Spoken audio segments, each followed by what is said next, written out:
Hello, Hangout viewers, YouTube viewers, downloadable video viewers. All of you are welcome in the world of tomorrow. In other words, come back tomorrow. Very silly. It's not very welcoming, actually. You're very silly. Am I? Today. Peter Wells is threatening to throw some stories in the dock while I sleep tonight. Ooh. I can't wait till Peter Wells is doing the day 6. I know. Well, you're going to get well, not really a sneak peek at day 6, but you'll get a little more Peter Wells in your life tomorrow on the show. Yay. No, you're right, Tom. It would go. The Earth would go. It would? Okay. I think Mars gets spared. Oh, because it's farther out? Yeah. Did you just finish doing the math, Roger? No, I cross-referenced.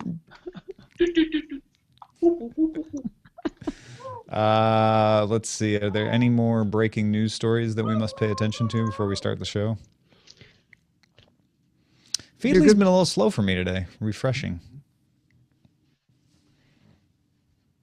Is there a point in the show I can purposely point in my shirt other than the beginning? I mean, you can point at it whatever you want. The audio listeners are going to notice. And the video people can already see it, right? You can plug it when we're doing the stuff at the end of the show that's like talking about all the little bits and bobs right before the end. That would be a perfect place to plug. If I tell people to go to the store. Yeah, for the store. That's what I was going to say. If you said the store, then I could say, you mean you could get a fine shirt like this one? All right, perfect. Perfect place. I'm still waiting for Feedly to reload. Am I not Patrick Stand-in? I don't know what day people are on. I watch every day, and I have Justin would be the Thursday contributor if we ever had a typical week. Patrick's always Tuesday. That was such a great discussion. I loved hearing his story. Oh, I'm so glad, and I'm sure Patrick was pleased to hear that too.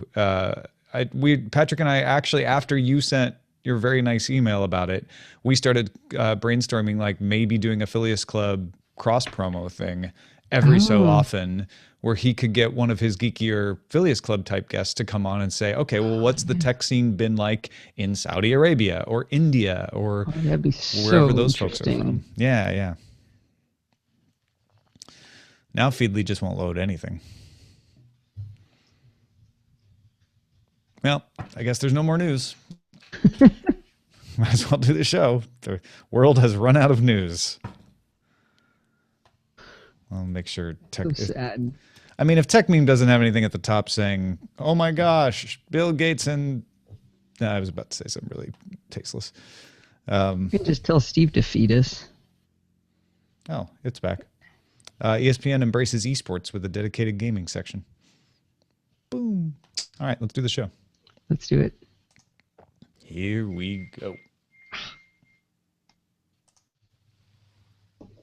That's not going to work. I'll need to turn the volume up.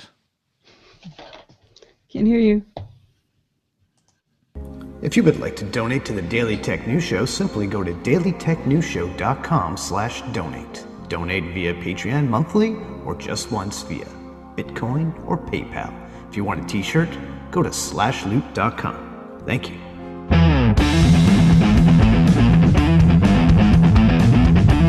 This is the Daily Tech News for Thursday, January 14th, 2016. I'm Tom Merritt. Joining me, Allison Sheridan, host of the NosillaCast, chit-chat across the pond, and more at podfeet.com. How's it going, Allison? It's going good. Look, I just got the best comedy of the year, The Martian, in the mail today. Oh, yeah. Well, it's a musical. I understand the confusion because musical and comedy are in the same category. Is that why? Okay. Yeah. Okay, it was the musical part. Got it. Right. I was confused. But wow, some of my favorite singing is in some of my favorite songs. I mean, there's some disco in it, I guess. Yeah. There is a lot of music in it. Yeah, I feel like the Golden Globes have just abandoned all pretense of like putting things in categories. They're like, oh, it can't win in this one. Just throw in the other one. Meanwhile, we've got some W3C HTML standards danger to talk about. Could the world be more restricted or less restricted? EFF has some ideas about that. Allison and I are going to talk about that in a little bit, but let's start off with the headlines. Samsung announced today it has begun manufacturing the Snapdragon 820 chip. If you're like, wait a minute, isn't that a Qualcomm chip? You're right. They're doing it for Qualcomm. Qualcomm is fabless. They usually hire TSMC to do their chips, but this time they're getting their competitor Samsung to do it. Samsung is using the same 14 nanometer LLP process that it uses to make its own Exynos 8 Octa processor. Recode has previously reported that the Galaxy S7 might use the Snapdragon 820, so there may be some double dealing there. Samsung's chip making business is separate from its device making business and often makes chips for other platforms. Likewise, Samsung devices don't always use Samsung-made chips. Thanks to Motang for posting this on the subreddit. Now, does that mean that Samsung users will be able to have a discussion about whether TSMC or Samsung, when making the exact same chip, made the faster one, just like they did with the Apple chips? Not in this case, I don't think, because I don't think TSMC is going to make the 820 at all. Oh, that just sucks. It's just going to be Samsung, because otherwise a good who made the chip and placebo effect there, is always fun for us tech covers. Definitely. Well, Netflix VP of Content Delivery, David Fulliger, announced today in a blog post that it would take new steps to stop customers from streaming content found in Netflix regions outside their country. Fulliger broke the news that noted customers sometimes use DNS proxies and unblockers to get around geo-blocking of Netflix content. Who knew? Fulliger stated that Netflix would employ measures to defeat those techniques in the coming weeks, but also stated that they're working towards offering customers everywhere the same content. Wow, that makes a little more sense. Thanks to Flying Spatula for posting this on the subreddit. Yeah, so I mean, this is a little bit of bluster, and I'm not sure how much of it is meant for consumption of its partners who are trying to maintain their region locks. So if you don't realize, Netflix makes deals to acquire content in certain regions. So for instance, I don't know, when they acquire the rights to stream Continuum, the television series, they'll only get the rights to do it in the United States. Those rights to stream it might go to a television station in some other market or some other streaming service in some other market. And so when they launched in 130 countries, now making themselves present in 190 countries, they have a lot more eyes on whether those region restrictions are being respected or not. And of course, you can use proxies and VPNs to get around that. So they didn't mention anything about VPNs. They did talk about proxies. And really, the only way they could do this, Allison, that I could think of is to just make a list of IP addresses that are known to be used by proxy services and then try to block them. What a waste of time and energy. Well, and that's the other side of this is the blog post is very quick in a couple of places to go, we really don't like this world. We want a world where you can watch everything no matter what country you're in. And so we're working towards that, but they're not there yet. What you said highlighted something to me. I was under the possible misperception that the problems with negotiating, let's say for New Zealand, was that New Zealand had laws that said, well, you've got to play by these rules and Netflix has to negotiate with each country. You're saying that it's the content owners that make the deals that then the content providers like Netflix have to negotiate to get it into the right countries? Yeah, the content owners are the ones who are usually saying, well, sure, we'll sell you the rights. For instance, Netflix Canada is going to get Star Wars The Force Awakens because of a deal with Disney there, but Disney has a pre-existing deal, and I think I want to say it's with Epix or Stars, for the rights to show Star Wars The Force Awakens once it's available out of theaters in the United States. So Canadian Netflix users will get Star Wars before US users because of the content owner, in this case Disney. Even though Disney has a big, long-reaching deal with Netflix, it just doesn't start in time this time around. There are sometimes country restrictions. For instance, Canada will sometimes have broadcast restrictions requiring 30% of the content be of Canadian origin. So there may be some things like that out there that Netflix has had to navigate too, but those are less often the reason for it. Yeah, I think our knee-jerk reaction is to blame Netflix. Yeah. I've got a friend in New Zealand who's just mad at Netflix about it. Yeah. Well, I bet they'd love to bring you all the content. I mean, if Netflix paid more, they could get it. Although even then, it's not true. Like if there's already deals in place, like with Star Wars, then no amount of money changes that. The deal's already done. Yeah. U.S. Secretary of Transportation Anthony Fox, last name with 2 X's. Anthony Fox.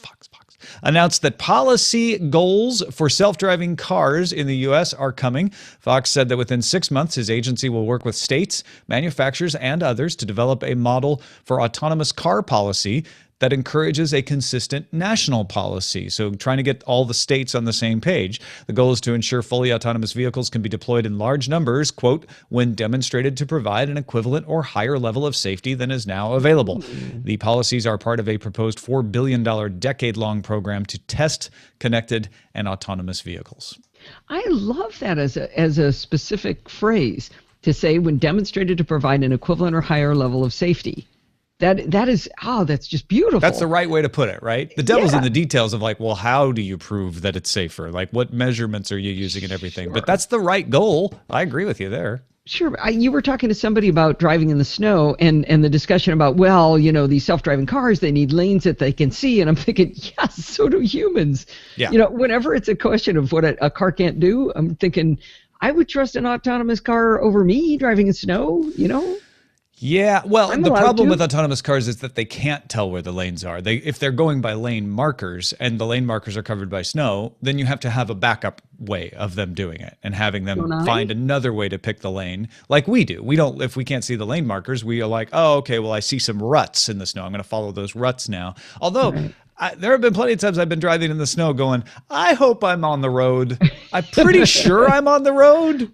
I believe I'm saying, I can't see the road. Yeah, totally. All right. Strict 187 wanted us to mention that Microsoft... you're reading mine. Oh, I'm sorry. Oh, I'm bad with the alphabet, I guess. All right, here we go. A December update for Nest caused the smart thermostat to stop working for some users. A software update in December included a bug that drained the battery life of some thermostats, deactivating them in January. Nest says it's aware of the issue and that it's been fixed for 99.5% of users. For the other 0.5%, Nest has said a manual reset will help and offered a 9-step fix on the Nest support page. Yeah, really? There's not a button? I didn't have this happen to me. Do you use a Nest by chance? Not a Nest thermostat. I have the Nest Protect. We use a Nest thermostat, and we didn't have this problem. We do have our Nest thermostat charged by the heater directly. It doesn't. It's not one of the models that just charges when the heater is on or the air conditioner. So maybe that makes the difference. It may have been a bug that wasn't properly doing the charge when the thermostat kicked on. Yeah, they do say for some users. It happened with Nick Bilton, by the way. So yes, you definitely had a high-profile tech reporter covering this. But yeah, I don't know how widespread it was. It obviously was enough people that Nest had to respond to it for sure. Yeah.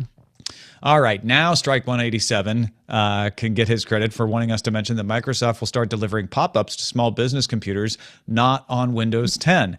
That's domain join systems that use regular Windows Update, not Enterprise. So none of this applies to the Enterprise systems. If you use Windows Update to get your patches, you're now going to get prompted to upgrade to Windows 10, even if you're a business. And suddenly Microsoft has decided those persistent pop-ups can be annoying. We don't want to annoy our business customers. After all, they often have to pay us for Windows. So they published the way for business users to shut it off. Now, this apparently already existed if you were willing to dig around for it. Ed Bott's talked about it before. But now it's on an official Microsoft support page. Home users can also take advantage of this if you're tired of being bugged to upgrade to Windows 10 and you don't want to. It involves a setting in computer configuration and a registry edit. So it's not a simple solution in any case. Well, that might be good because the people who know what they're doing, who are purposely not updating, will know how to stop it. But the people who are just not doing it because they're scared or, some sort of FUD about it, maybe they'll not. What if you don't know what you're doing, but you also just don't want to upgrade? Too bad. You still just have to be bugged. So you get really good at clicking OK. Yeah, it really is annoying. Anyway. Like, just to give me a chance, even if it's like snooze it for 6 months or something, give me a chance to get rid of it. That doesn't involve a registry edit, for goodness sake. From the people who brought you Clippy. Mm-hmm. Sony's flagship 5.2-inch Xperia Z5 and 4.6-inch Z5 Compact will be sold in the U.S. unlocked starting February 7th. The Z5 will cost $599.99, and the Z5 Compact $499.99, not $600 and $500. These are the first Sony phones to be sold in the U.S. since the Z3.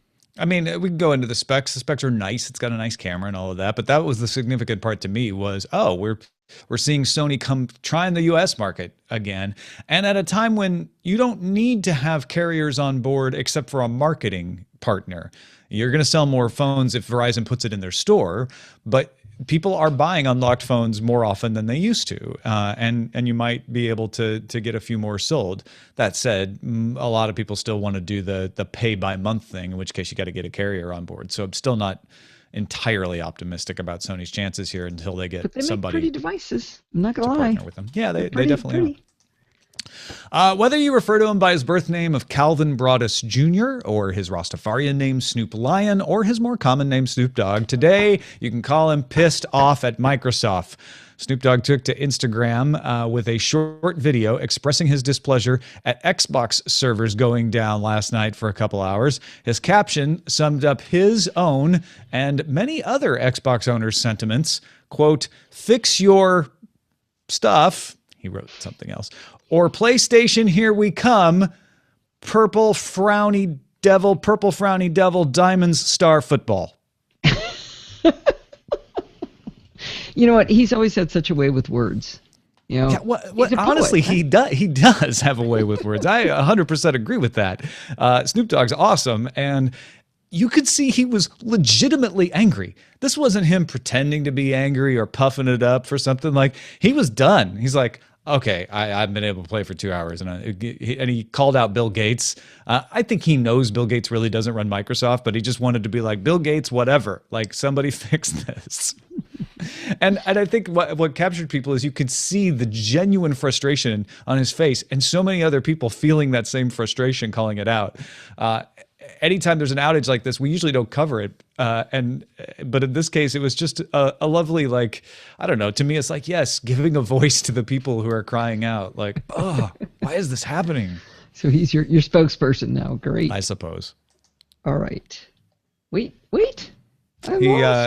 He doesn't want, well, all I will add is that he would not like Microsoft support to drop the ticket like it's hot. He just wants them to fix it. Oh, jeez. All right, moving on. Ride-hailing company Grab Taxi said Wednesday it's opening the first U.S. office in Seattle. The company says it has no plans to offer its service in the U.S., but rather wants to add to its engineering team. Grab Taxi's engineering vice president, Arul Kumaraval, spent time in Amazon's mobile division in Seattle as well. Apparently, the head of engineering in Singapore for Grab Taxi worked at Amazon in Seattle, so they've got some Seattle connection. And I think it's interesting to see a company from Singapore coming to Seattle to say, we need some good engineers. You usually hear the opposite.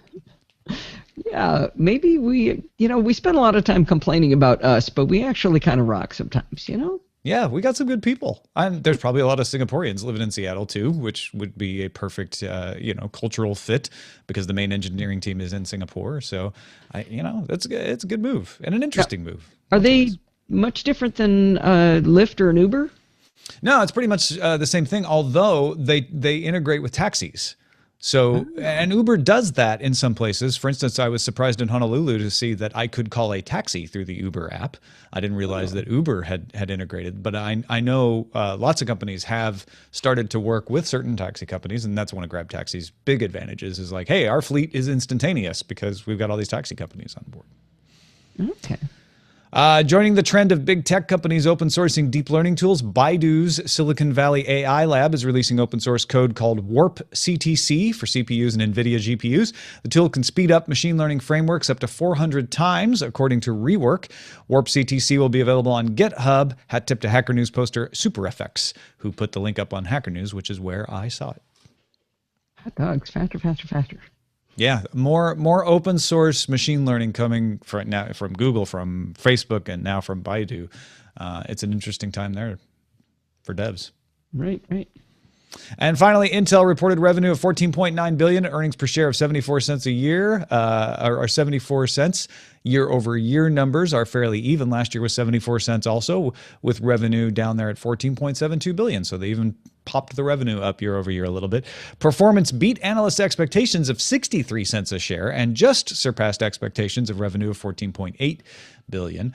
So good numbers from Intel, but apparently not good enough because immediate after hours trading went down I guess they were expecting them to surpass them even more. Intel's at an interesting point with Brian Krzanich, their CEO, trying to double down in some ways with acquisitions that can help them with the processor development, but also getting into robotics and some autonomous and drones and things like that. So it is a transition period in some sense for Intel. So they must have done a fairly successful job of reducing their dependency on the PC sales then, since the PC sales are, 5 years in decline now? Yeah. Yes. Intel's big thing has been, desktops and laptops are declining. We need to get into the smaller devices, and they've started to be able to do that. So they're getting a few more mobile processors sold, tablet processors, Microsoft Surface, et cetera. So that's a good thing. It doesn't seem like that would be enough to surpass how much the PC and laptop business are going down. Apparently it is. Yeah. That and the other businesses that they're getting in is enough to keep the revenue coming in. What's that? Servers might still be doing well. I don't know. Yeah, I'm sure servers are at least stable for them. Right. But it's a patchwork. And I think that illustrates exactly the challenge that Intel faces, which is there isn't one thing that they can rely on.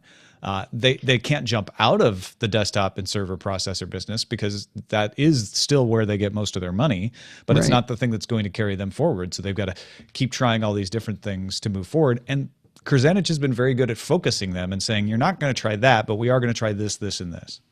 Yeah, well, the patchwork is good. That's diversification. Yeah, exactly. Yeah. Hey, thanks to the folks who submitted stories on our subreddit, dailytechnewsshow.reddit.com. It definitely helps us put the show together each and every day. So get in there and vote. If you do nothing else, dailytechnewsshow.reddit.com. That's a look at the headlines.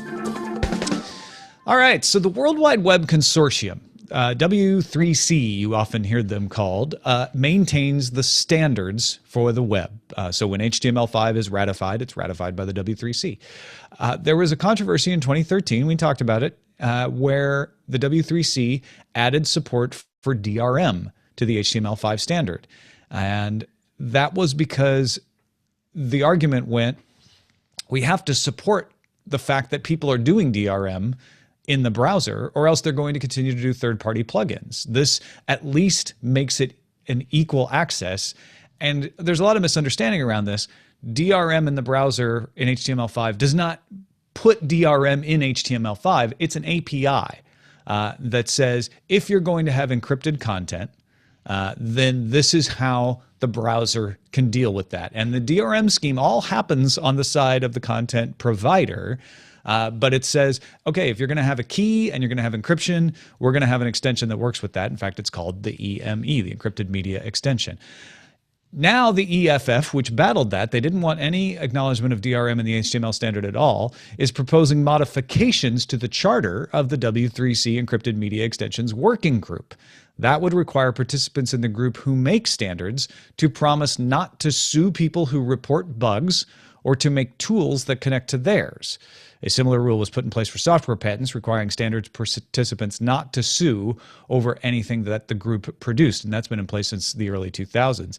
The proposal passed a December poll and is now being considered by W3C CEO Jeff Jaffe and director Tim Berners-Lee, the guy who made the web.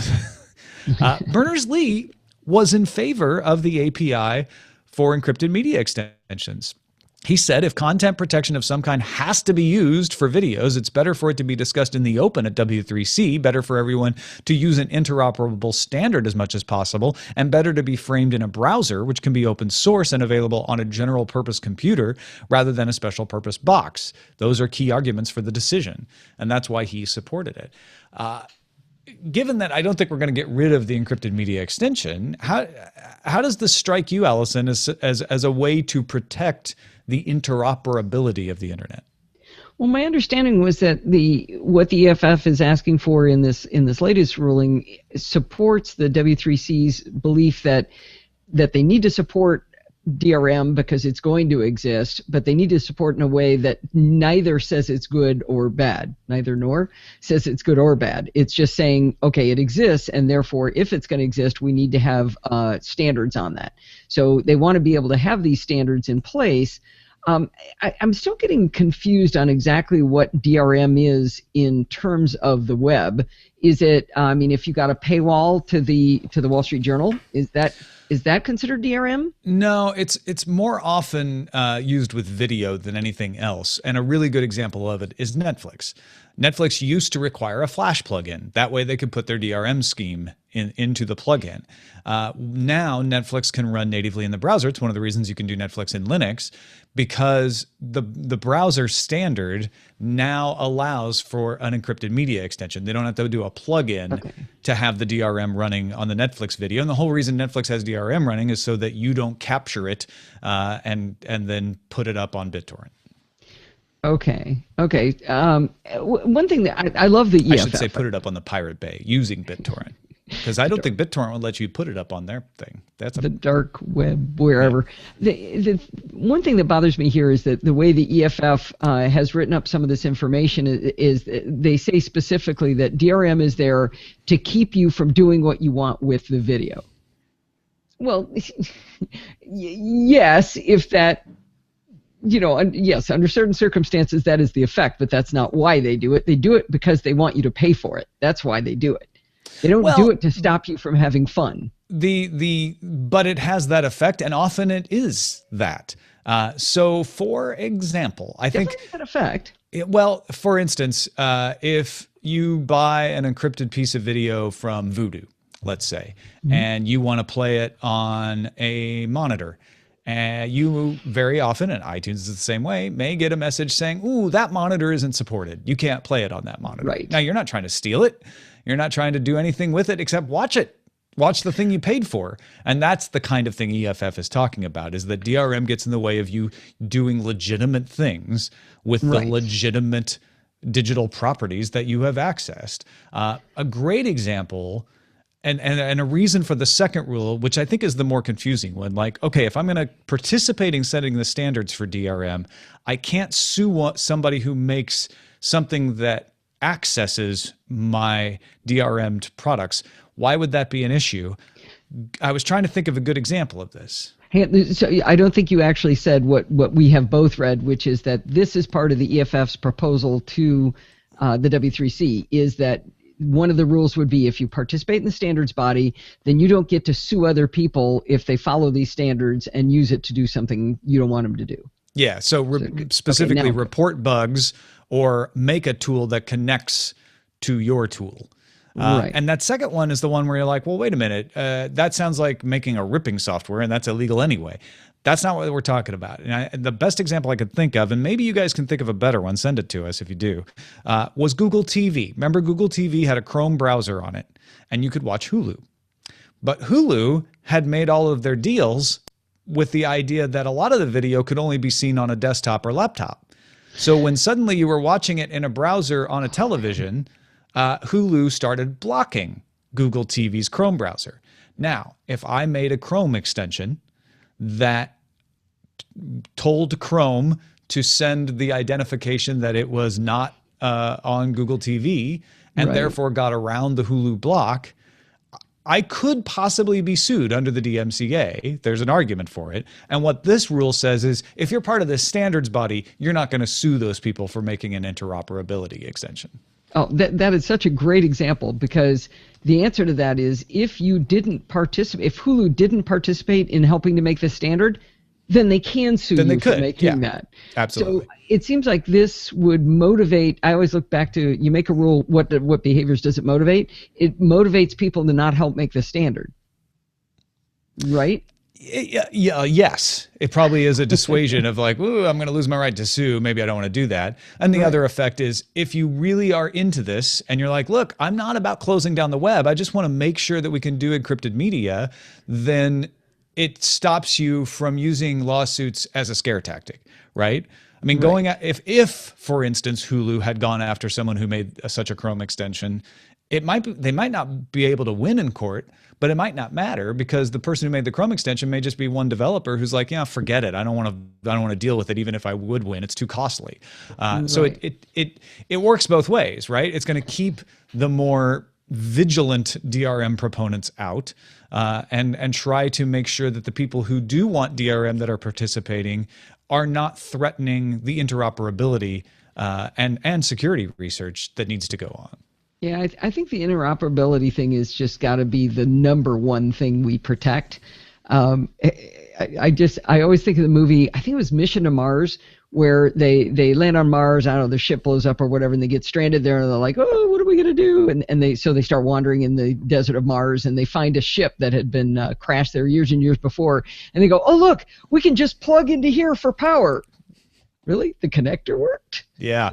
I mean, and the battery was still good. And, yeah, but I mean, have you ever found two connectors? Wait, I've got 5 on my desk that don't plug into each other, you know? So interoperability to me is they gotta fix that. I mean, that was one of the EFF's objections to the 2013 implementation, was that this changes the interoperability of the web. Suddenly you are interoperating with things that can't interoperate back because they're encrypted. And Tim Berners-Lee was on the other side of the argument saying, look, we're not doing the encryption. We're just acknowledging the fact that this exists. And we'd rather them do it as part of the open standard than to do it as a plugin. And the argument ran like, and maybe this will allow them to experiment with dropping encryption and dropping DRM, whereas if they were in their own plugin, they probably never would. Right. By the way, Beatmaster just corrected me. It was Red Planet. Yeah, those are easily confused. Totally don't want to get too fine. They're comedies, right? Or are they musicals? It's like Dante's Peak and Volcano. They're musical comedies. I think they were both. Definitely funny.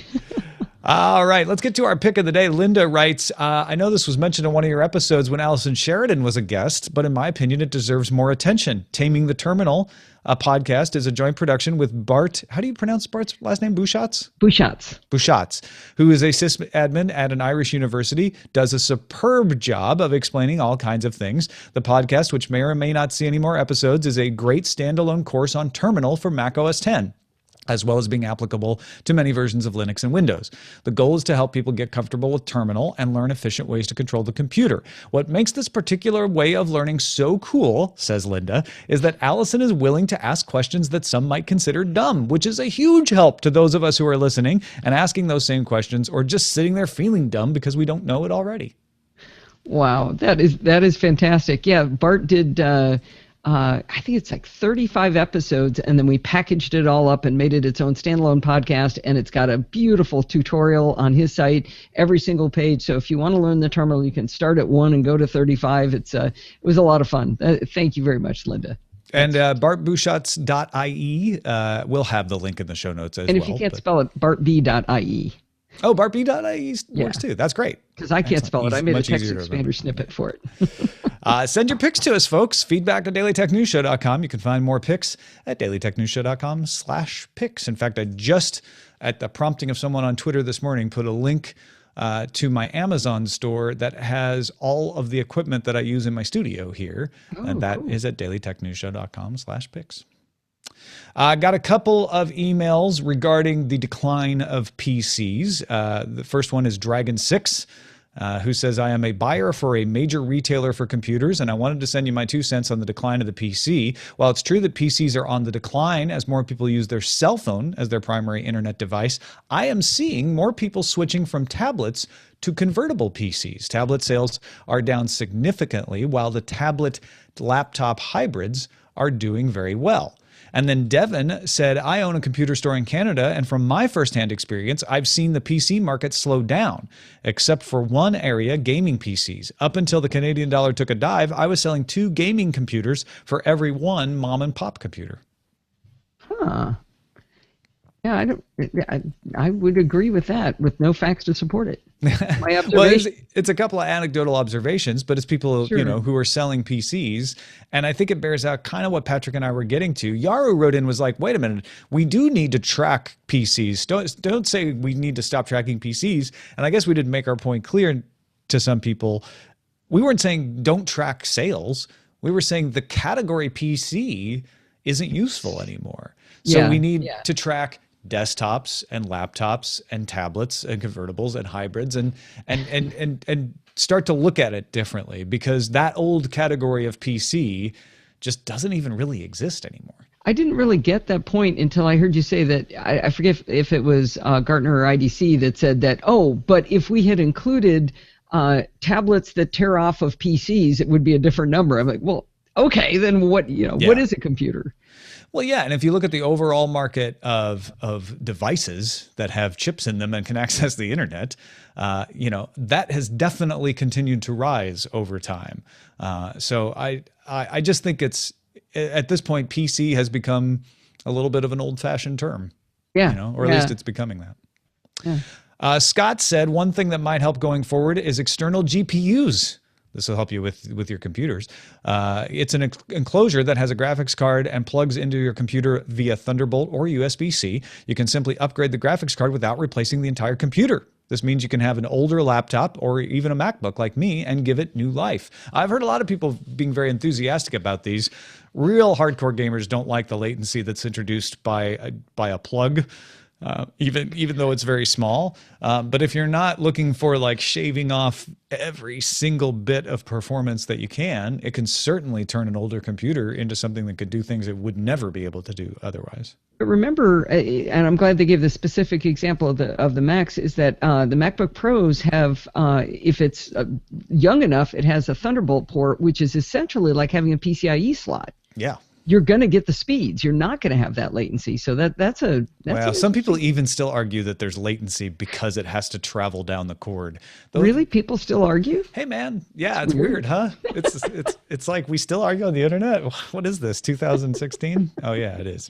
And as Scott mentioned yesterday, Andy Beach was listening when we talked about the HEVC codec yesterday and wrote, like summoning a genie, you say bitrate or compression 3 times and I appear.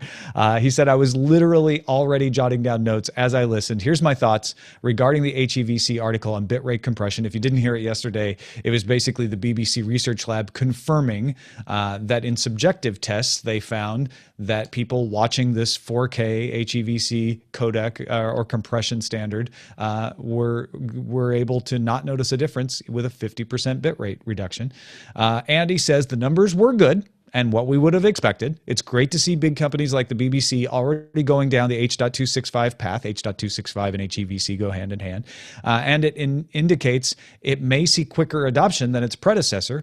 Hardware decode support will continue to limit wider deployment and use, but expect to see more and more announcements for that in the next 18 months. And just because H.265 is the new hotness, don't expect H.264 to disappear overnight. It'll be around for a good long time. And keep your eye on Google's VP9 and AO Media. Whatever they come up with as potential competitors to H.265 will be interesting to watch. Now, he's got a whole lot more detail about what these mean that he sent us in an email. And he was nice enough to let us turn it into a blog post. So if you go to dailytechnewsshow.com, look for that blog post in the writing section by Andy Beach if you're interested in learning more about why he's saying the things that he's saying here. Very cool. H.265. Get used to saying it. Smart listeners. I know, the smartest listeners ever. It's so awesome. And I love that Andy was already writing into us. And then he did the genius thing of like writing this big, long explanation, which was awesome, but providing me the cliff notes at the end. Yeah, so that I can summarize. Yeah, so I could give you the points on the show without having to read the entire email. And then if you're interested, you can go get more information. It's fantastic. Finally, Redneck Tech posted on our blog, hey, during your discussion of the mom and pop tech shop in France that Patrick was describing, I was reminded of the ACP Computer and Electronics Meet in Santa Ana, California. Not sure if you've heard of this from your lair in LA, but I thought you might be interested. It's only on the last Sunday of every odd month. So January 31st, 2016 is the next one, but it is filled with knowledgeable people that are fun to meet. I love stuff like that. Yeah. If I can make myself drive down the 405. Maybe we could carpool or something. Yeah, I could pick you up and we could take a look at that. ACP. Then we could huddle and just talk to each other because we don't want to talk to real people in real life, right? That's exactly why I go to things with people I know. It's not even a joke.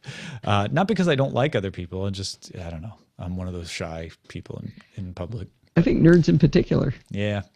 But thank you, Redneck Tech, for posting that on the blog. And thank you, Allison Sheridan, for being on the show. This was fantastic. Yay. Always love being on. Podfeet.com is the place to go, PODFEET.com. Any shenanigans you've been getting up to lately? Yep, this time the shenanigans are Steve and I did about 35 interviews at CES, and we didn't go to the big stuff. We didn't go to Samsung, and we didn't see Ford or any of those. We went to all the weird little booths that just kind of caught our attention. So you really don't know what you're going to get, but a lot of fun videos. Steve's posting them about 5 a week right now. Instead of just inundating you, we're just kind of dribbling them out, and but a lot of cool stuff in there. Some really fun stuff. Well, huge thanks for sending us the reports from CES that we were including in the shows last week. That was awesome, and I'm glad to see there's more where that came from. Oh, good. Yeah, I liked it. That was a lot of fun. I felt like it was, beat reporter. Yeah, that's awesome. Podfeet.com, PODFEET.com. Thanks to everyone who supports the show. Our Patreon is patreon.com/DTNS. That's the main way we get our funding. Helps us budget. But there's lots of ways to support the show, including PayPal, Bitcoin, or our store. You can find links to all of that at dailytechnewsshow.com/support. If you're wondering, wait a minute, what kind of things could I get in the store? Allison's wearing one right now. I got a DTNS t-shirt for Christmas from my daughter. It says Born Ready. And DTNS vertically, what does it say down below? Oh, it says dailytechnewsshow.com. I don't know if it says anything on the back because I can't see it, but nice quality shirts. Now I have 2 DTNS shirts. Oh, cool. All the cool kids are wearing them. That is an infinite percentage number more than I'd have. You don't have any? I don't have any. Okay, somebody needs to buy Tom a shirt. No, don't buy me do not buy me a shirt. I will bug David Michael into sending me one. Give you a shirt. Okay. He's probably meant to send me one anyway because I have the mug. He's is good about that. I just forget about the shirts. So it's fine. I got plenty of shirts. I'm not going to go shirtless anytime soon. Thank God for that. dailytechnewsshow.com/support. Our email address is feedback@dailytechnewsshow.com. Give us a call, 512-59-DAILY. It's 593-2459. Catch the show live Monday through Friday, 4:30 p.m. Eastern on either alphageekradio.com or diamondclub.tv. And visit our website, dailytechnewsshow.com. Back tomorrow with Len Peralta illustrating and Peter Wells from Australia. Talk to you then. This show is part of the Frog Pants Network. Get more at frogpants.com. Diamond Club hopes you have enjoyed this program. Jenny's rapping in the chat room. Yeah, I saw that. That's awesome. I was like, I know there's a Snoop title in there somewhere. Hells yeah. You didn't call me by any chance, Jenny. Who, me? I know. Maybe Merritt called him. Well, someone called me on the Hangout during the show, so, from a phone number, which is weird. But Ellie! Was it Ellie? Maybe Ellie was calling you. Good show. What should we call this? Let's see. We have Leave the Nest. Forcibly. Forcibly. In this case. I Hope I'm on the Road.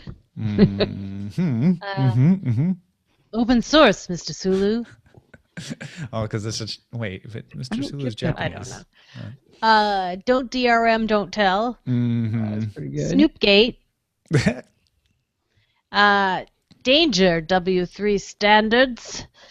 Octo Processor. Fullagar is full of gur. Was he, though? I don't know that he really was, Yeah. but okay. I kind of like Snoop Dogg lights up Microsoft. that is both true and Snoop Doggish. Yes. Snoop Works Lion. on so many levels. That's good. We Rock Sometimes. Well, Baidu.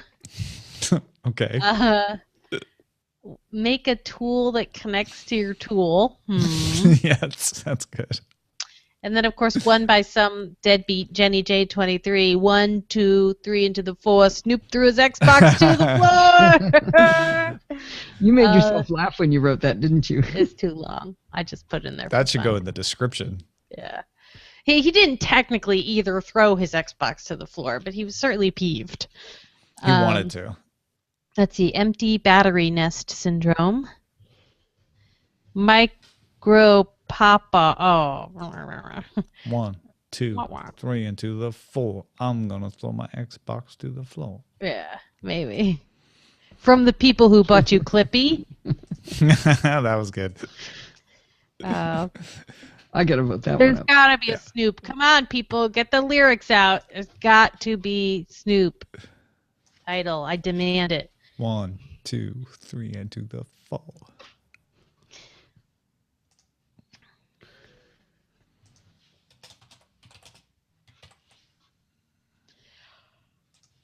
Oh,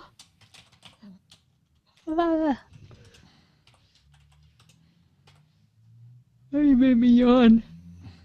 Ain't nothing but a Gates thing. Ain't nothing but a G It's thing. not really Gates. It's But not by Gates. G we mean though. Gates. It's just not though. Like it's not really. It doesn't have the same ring to say ain't nothing but a Sacha thing.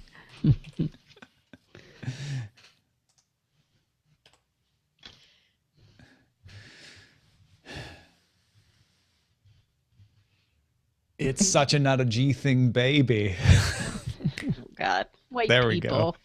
go.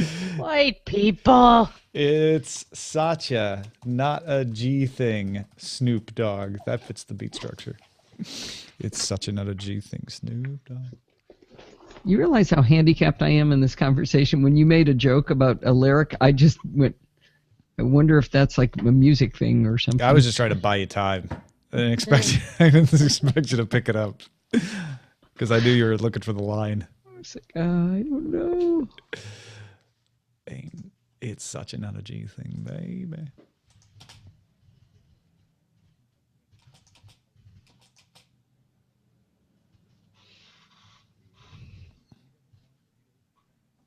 What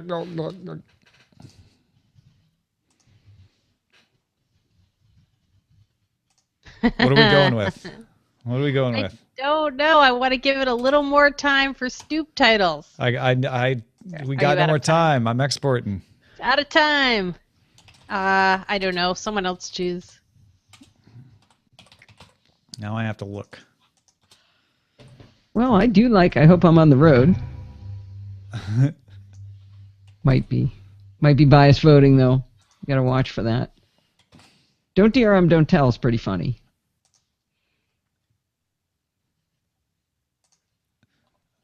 Leave the nest, don't DRM, don't tell. I kind of like Snoop Dogg Lights Up Microsoft. Of the Snoops, I like that one. Okay, it's going to be either don't DRM, don't tell, because it fits the main topic, and it's good, or Snoop Dogg Lights Up Microsoft. Yeah. I'm giving you 2 seconds. I like the first one. I like the second one. I like the second one. Which one's the second one? Snoop Dogg Lights Up Microsoft is the second one. Don't DRM, Don't Tell is the first. All right. No, you can do the DRM one. It's fine. Why are you backing out of a clear Democratic victory for your title? Well, because right now they're tied.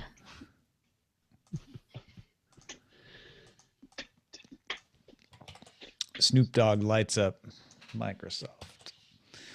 Should be -M-, I think. Yeah. Okay.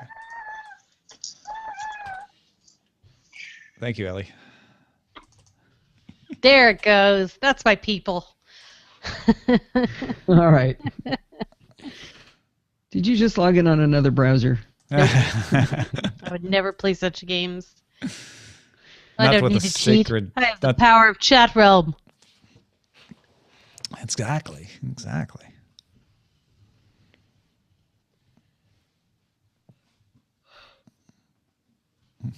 Dogg's blunt.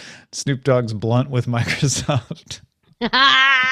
Where'd that come from? Out of Beatmaster nowhere? just put that in. Last minute Dogg's blunt submission. with Could we please? Is that better? I've already exported. Oh, damn it. I mean, I'm in the process, but there's always the chance to change. Which one is it? Snoop Dogg's blunt with Microsoft. I mean, I love it. It just It's a little showed more up. street than Snoop Dogg Lights Up Microsoft. Yeah, I know. It just depends on your particular comfort level with, you know. Snoop Dogg gets blunt with Microsoft. I mean, it just makes me happy, and that's like probably the most important part of any title. It doesn't make you happy.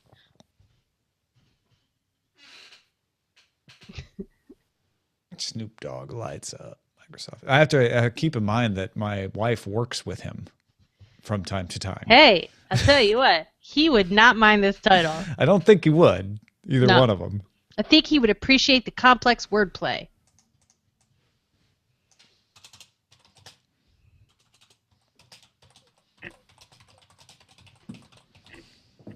Although I do, there is always something to say for the guy who's first to the title, like 40 Thieves was.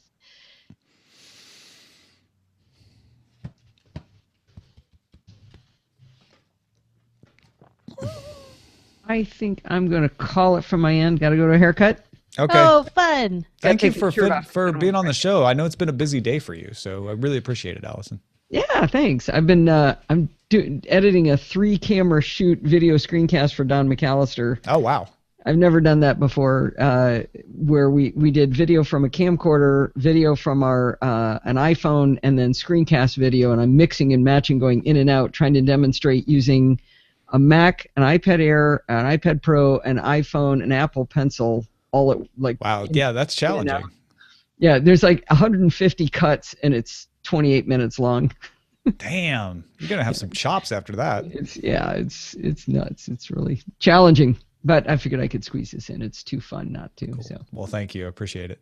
All right. Talk to you soon. All right. Cheers. Bye, Roger. Bye. Bye, Ellie.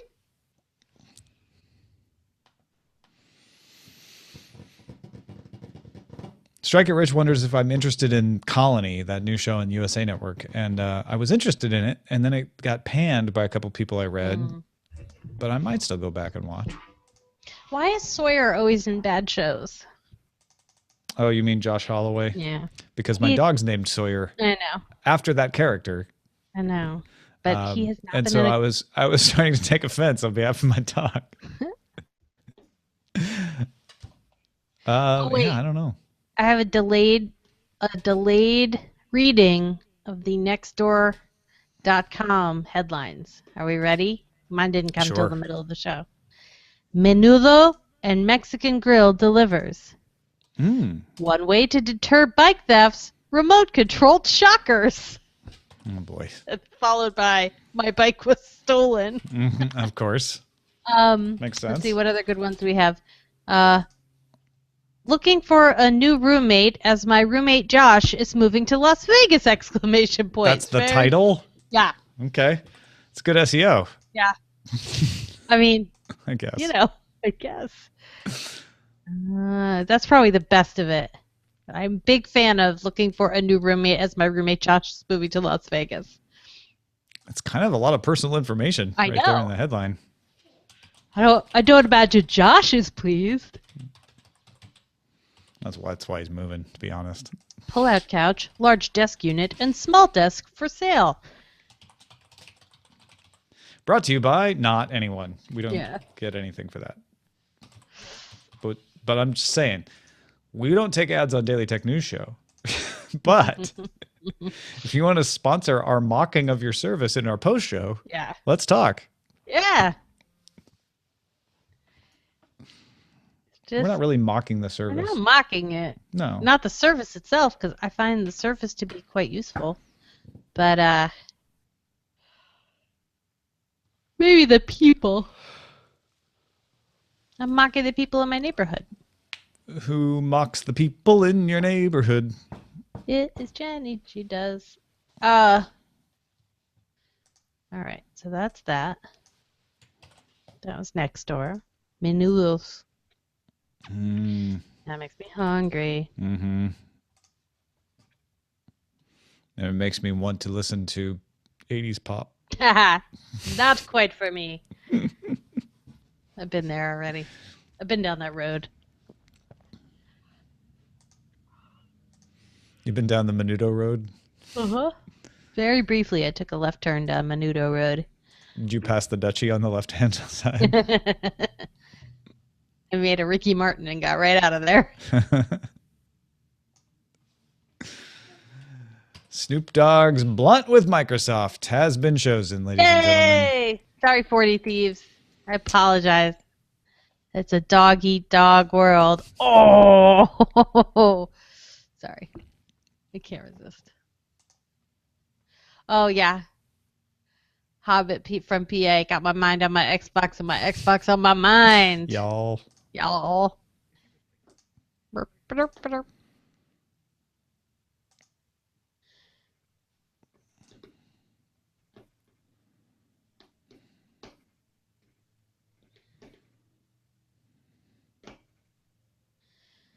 Ay, ay, ay.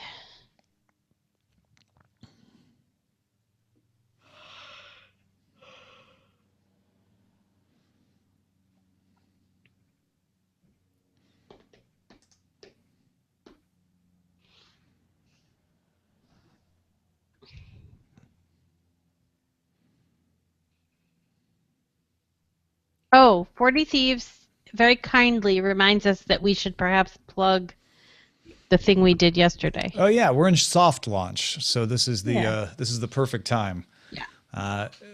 So yeah, go to letstalkaboutstarwars.com. You'll see an A-Move TV page, which is our temporary blog for a show called Let's Talk About Star Wars, a monthly chat of myself, Garrett Weinzierl, and Jenny Josephson, sharing theories, rumors, and speculation about the world of Star Wars. How do you say Weinzierl? Did I just do it? Yeah. Weinzierl. Like you just said it. Garrett Weinzierl. Weinzierl. It's my new co-host. I should probably pronounce his name right. And you're Thomas Merritt? Thomas Thomas. Merritt. Yeah. So sorry. Yeah. Okay. It's all right. Yeah. It's fine. I get that a lot. Let's talk about StarWars.com. It's great. It's like the post show, but with more Star Wars. Yeah, it's basically the post show. Like when we talk about Star Wars in the post show, that's a good preview. Yeah. It's laid back. It's not yelly or angry. There's no rundown. Yeah. This is a chat podcast. Yep. There's We're not no here to do the dissenting news. opinions. I didn't say this to you two, but like my definite approach is like, this is not about us being right. We're not trying to provide news other than like, oh, I read this article and this is what it said. Yeah. Right. You can't do a show at that interval. And No. This is not about being comprehensive about Star Wars rumors. Yeah. This is about us theorizing. Yeah. And that's an important point to make because there are many good Star Wars podcasts out there that do exactly that. That cover Star Wars the Report. News. We had Riley on Cord Killers on Monday. He's great. Yeah, he's great, and that's a great show. Subscribe to him. Yeah, but we're just talking. Yeah, this is if you like to hear people speculate and you want to hear theories from people who love Star Wars. And Jenny and Garrett are two people in my circle of friends who like talk about Star Wars at a very high index level. Yeah. So he put us in a podcast together to shut us up and wear us out like a baby. No, definitely not, because I'm also that same guy. Yep. I am also going to make the puns from Star Wars. Yeah. I'm excited. You will be. Excited. TVZ Gun says it was lovely. Thank you, TVZ Gun. And 40 Thieves listened while making dinner, grinning all the way through. That's like the poll quote right there. Mm-hmm. I put it in my very broadly distributed Star Wars secret group that we founded when it was still not cool to talk about Star Wars on main Facebook.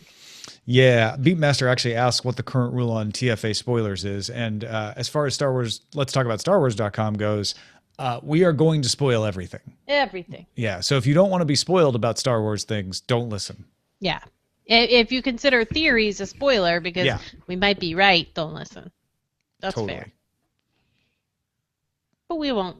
We might be right on like one thing. I doubt. Yeah. I mean, we actually on this last episode, it was all about one particular character, and we put forth so many different theories that I have a feeling one of them has to be right.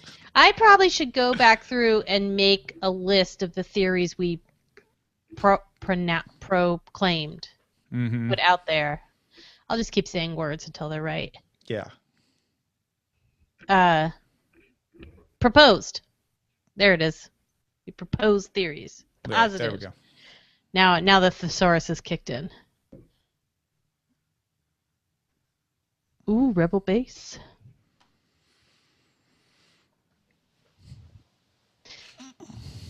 I listen to the Rebel drum and bass. I listen to. I want to know who has Fly Casual. Let me look that up.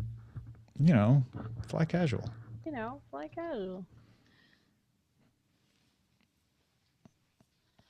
Oh, it's a 96-page source book for smugglers in the Star Wars Edge of Empire role-playing game. That seems like kind of a waste of a title. Oh, the domain is taken by that, huh? I couldn't believe Let's Talk About Star Wars.com was available. I know. Seems like somebody's terrible mistake. I couldn't believe DailyTechNewsShow.com was available, to be honest. Yeah. When it was. And thus our entire destiny was destined. Wait a minute. Yeah, you almost had it. Yeah. It is your destiny. It is your density. My density has brought me to you. All right. I'm out of the post. So thanks, everybody, for watching. And we'll talk to you tomorrow. Awesome.